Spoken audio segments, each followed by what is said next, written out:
ನಮಸ್ಕಾರ. ನಾವು H C Mahadevappa ಅವರ ಅಭಿಮಾನಿಗಳು ಮತ್ತು ಕಾಂಗ್ರೆಸ್ ಬೆಂಬಲಿಗರು. ಇವತ್ತು ನಮಗೆ ತುಂಬ ದುಃಖವಾಗಿರೋ ದಿನ. ಯಾಕಂದರೆ ಅತ್ಯಂತ ಅನುಭವಿ ರಾಜಕಾರಣಿ, ಜನಾನುರಾಗಿ ಮತ್ತು ಬಲಗೈ ಸಮುದಾಯದ ಪ್ರಮುಖ ನಾಯಕರು ಎಚ್ ಸಿ ಮಹದೇವಪ್ಪ ಅವ್ರಿಗೆ ಇವತ್ತು ಯಾವುದೇ ಮಿನಿಸ್ಟ್ರಿ ಕೊಟ್ಟಿಲ್ಲ, ಅವ್ರನ್ನ ಮಂತ್ರಿ ಮಾಡಿಲ್ಲ. ಮೊದಲನೇ ಲಿಸ್ಟಲ್ಲೇ ಬರ್ತಾರೆ ಅವರ ಸೀನಿಯಾರಿಟಿಗೆ ಅಂದ್ಕೊಂಡ್ವಿ. ಮೊದಲನೇ ಲಿಸ್ಟಲ್ಲಿ ಬರಲಿಲ್ಲ. ಎರಡನೇ ಲಿಸ್ಟಲ್ಲಿ ಅದು ಬಂದೇ ಬರುತ್ತೆ ಅನ್ನೋ ಕಾನ್ಫಿಡೆನ್ಸಲ್ಲಿದ್ವಿ. ಎರಡನೇ ಲಿಸ್ಟಲ್ಲೂ ಬರಲಿಲ್ಲ. ಇದು ನಮಗೆ ತುಂಬ ನೋವುಂಟು ಮಾಡಿದೆ. ಹತಾಶರಾಗಿದ್ದೀವಿ ನಾವು. ಯಾಕಂದರೆ ಬಲಗೈ ಸಮುದಾಯ ಅಂತ ಬಂದರೆ ಈಗ ಜನಗಳಿಗೆ ಫಸ್ಟು ಬರೋ ಹೆಸರೇ ಎಚ್ ಸಿ ಮಹದೇವಪ್ಪ ಅವರು. ಅತ್ಯಂತ ಜನಾನುರಾಗಿ ನಾಯಕರವರು, ವಿದ್ಯಾವಂತರು, ಸುಮಾರು ಪೋರ್ಟ್ಫೋಲಿಯೋಗಳನ್ನ ಸಮರ್ಥವಾಗಿ ನಿಭಾಯಿಸಿರೋ ಅಂಥ ಅನುಭವ ಇರೋವಂಥವ್ರು. ನಿಜ ಹೇಳಬೇಕಂದ್ರೆ ಮುಖ್ಯಮಂತ್ರಿ ಪದವಿಗೂ ಅರ್ಹರು.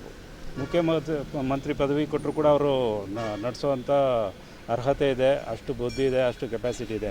ಅಂಥವ್ರಿಗೆ ಇವತ್ತು ಏನೂ ಕೊಡ್ದಿರ ಅವರು ಇದು ಮಾಡಿರೋದು ಅವರ ಅಭಿಮಾನಿಗಳಾದ ನಮಗೆ ತುಂಬ ನೋವು ಉಂಟಾಗಿದೆ. ಆ್ಯಕ್ಚುಲಿ ನಮಗೆ ಒಂಥರ ಸೂತಕದ ವಾತಾವರಣದಲ್ಲಿದ್ದೀವಿ ಅನ್ನೋಷ್ಟು ಬೇಜಾರಾಗ್ಬಿಟ್ಟಿದೆ.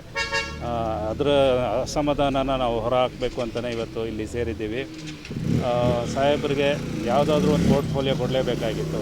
ಸಾಮಾಜಿಕ ಇಲಾಖೆ ಇಲ್ಲ ಅಂತಂದರೆ ಬೇರೆ ಯಾವುದಾದ್ರೂ ಕೊಡ್ಬೋದಾಗಿದೆ. ಅತ್ಯಂತ ಅನುಭವಿ ರಾಜಕಾರಣಿ, ಸಿದ್ದರಾಮಯ್ಯ ಅವ್ರ ಜೊತೆ 48 ವರ್ಷದಿಂದ ಹೆಜ್ಜೆಯಲ್ಲಿ ಹೆಜ್ಜೆ ಹಾಕಿರುವಂಥ ರಾಜಕಾರಣಿ, ಪಕ್ಷದ ಜೊತೆಗೆ ಮತ್ತು ಅವ್ರ ಜೊತೆ ಸಿದ್ದರಾಮಯ್ಯ ಅವ್ರ ಜೊತೆ ಬದ್ಧವಾಗಿ ನಿಂತಿರುವಂಥ ರಾಜಕಾರಣಿ ಮತ್ತು ಒಳ್ಳೆಯ ಮನುಷ್ಯ. ನೀವು ಯಾವತ್ತೇ ಬರಬೇಕು ಇವ್ರ ಮನೆಗೆ, ಇವರು ಯಾವುದೇ ಪದವಿಯಲ್ಲಿ ಇರಲಿಲ್ಲ ಅಂದ್ರೂ ಹೋಗಲಿ, ಕಮ್ಮಿ ಅಂದರೂ 300-500 ಜನ ಎನಿ ಡೇ ಇವ್ರ ಮನೆ ಹತ್ರ ಇರ್ತಾರೆ.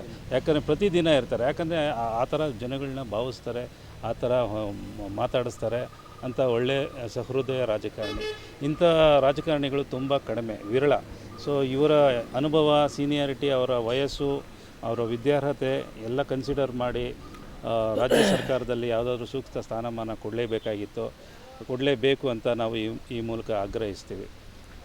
ನಾನು ಶಂಕರ್ ಅಂತ, ಕಾಂಗ್ರೆಸ್ಸಿನ ವಾರ್ಡ್ ಪ್ರೆಸಿಡೆಂಟು, ಕೆ ಆರ್ ಪುರಮಿಂದ ಬಂದಿರೋದು.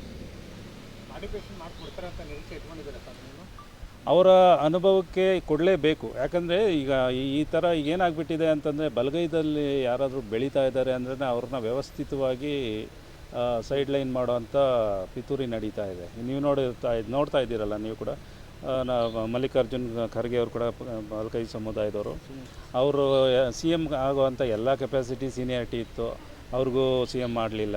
ಶ್ರೀನಿವಾಸ್ ಪ್ರಸಾದ್ ಅವರಿದ್ದರು, ಅವ್ರಿಗೂ ಅವರ ಅನುಭವಕ್ಕೆ ಬಿಡಲಿಲ್ಲ.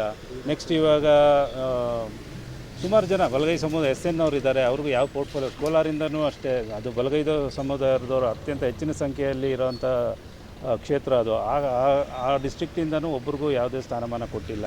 ಸೊ ಈ ಥರ ನೋಡಿದ್ರೆ ಬಲಗೈ ಸಮುದಾಯಕ್ಕೆ ವ್ಯವಸ್ಥಿತವಾಗಿ ಕಡೆಗಣಿಸುವಂಥ ಕೆಲಸ ನಡೀತಾ ಇದೆ. ಈಗ ಎಚ್ ಸಿ ಮಹದೇವಪ್ಪ ಅವರು ಸರದಿ. ಮುಂದಿನ ದಿನಗಳಲ್ಲಿ ಇವಾಗ ನಾವು ಎಚ್ಚೆತ್ತುಕೊಂಡು ನಾವು ಪ್ರತಿಭಟಿಸಲಿಲ್ಲ ಅಂದರೆ, ಇದ್ರ ಬಗ್ಗೆ ನಮ್ಮ ವಿರೋಧ ವ್ಯಕ್ತಪಡಿಸಲಿಲ್ಲ ಅಂದರೆ, ಮುಂದಿನ ದಿನಗಳಲ್ಲಿ ಪ್ರಿಯಾಂಕ್ ಖರ್ಗೆ ಅವ್ರಿಗೆ ಆಗಲಿ, ನರೇಂದ್ರ ಸ್ವಾಮಿ ಅವ್ರಿಗೆ ಆಗಲಿ ಈ ಥರ ಸ್ಥಿತಿ ಬರ್ಬೋದು. ಆದ್ದರಿಂದ ನಾವೆಲ್ಲರೂ ಎಚ್ಚರಿಕೆಯಿಂದ ಇರಬೇಕು. ನಮ್ಮ ಸಮುದಾಯಕ್ಕೆ ಸಿಗಬೇಕಾಗಿರೋ ಪ್ರಾಮುಖ್ಯತೆ ಸಿಗಬೇಕು ಅಂತ ನಾವು ಈ ಮೂಲಕ ನಾವು ಕೇಳ್ಕೊತೀವಿ.